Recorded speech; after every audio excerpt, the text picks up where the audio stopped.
Toby, the most experienced man in the group in terms of caps won. What are these mini camps about, and have there been any early messages or markers set down already? Yeah, I think they're mainly about coming together and just bringing the squad together, and I guess people testing the water out with each other. We've got a lot of new guys in since Stu's been involved, a lot of fresh faces have been brought in, younger guys have been brought in, so I think it's about getting the ethos of the England setup across, and with that, I suppose Stu's driver is to get that feeling across, and then also to have the ability to guys to go out there and express themselves. And the early indications are that that it's going to take us a lot to get to where we want to be. This is part of the journey of where we want to be, but within that, it's up to the individual to be the main driver for that. Stuart's spoken about how these squads are always evolving. You've been sort of in the middle of that for a while now. How important is communication from experienced guys like you, especially when there's sort of three distinct groups coming together, the guys who've been away with the Lions, the guys who've been in Argentina, and then guys like you who've been rested?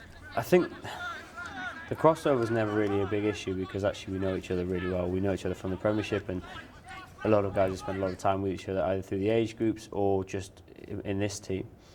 So that's never really a massive factor. I think it's just the ability to get back on schedule and back on terms of what you've got to do here. Now, I don't think anyone's got any ego. So the guys that have been away, the guys that got rested, the guys that have done been successful in Argentina, I don't think there's a massive fallout from that. I think people are suddenly straight back on the track, straight and now, understand what they've got ahead of them. We've got a big autumn leads into very quickly into a Six Nations, and tradition states that post Lions trips it's not the easiest after Six Nations. So in the forefront of our mind is to get things right and get things going as quickly as possible. After a gruelling, successful season with Leicester, you were given a break this summer. How did you spend it? It was your first rugby-free summer for a while. Yeah, I just disappeared with the other half, went to Vietnam and just basically just travelled around the place and did all sorts really, and just enjoyed that. It's not pretty having a long pre-season. I've suddenly found that out, so that's not the most fun in the world. So I'll try not to do that again. It was nice to get a sort of 4-week break and really kick back and relax and not have to worry about too much, and then actually pick things up and come back in the pre-season. Do you feel mentally and physically refreshed for having had that summer off?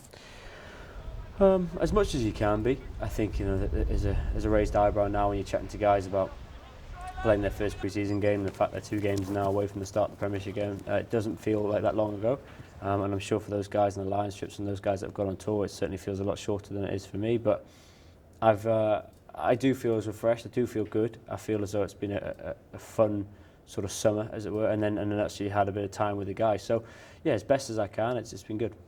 There's an interesting blend of fly-half options in the senior EPS. Given what Owen Farrell and Freddie Burns achieved over the summer, how do you feel the mix will work coming together now? Yeah, it'll be interesting. Obviously, Owen will bring back his experiences, and so will Freddie. As you mentioned, I've been around for a long time, so I'll chat to those guys as best I can and give them as much information as I can, and likewise, I'll try and take what I can from them. I think the nice part of this squad is you don't ever stop trying to evolve, you don't try and stop to learn. I try to be as saturated as possible in terms of the information you can get, and I'll sort of look to those guys for when I need some info, and hopefully they'll give it to me, and likewise I'll reciprocate. What do you feel you need to do ahead of the autumn to cement the number 10 shirt with England?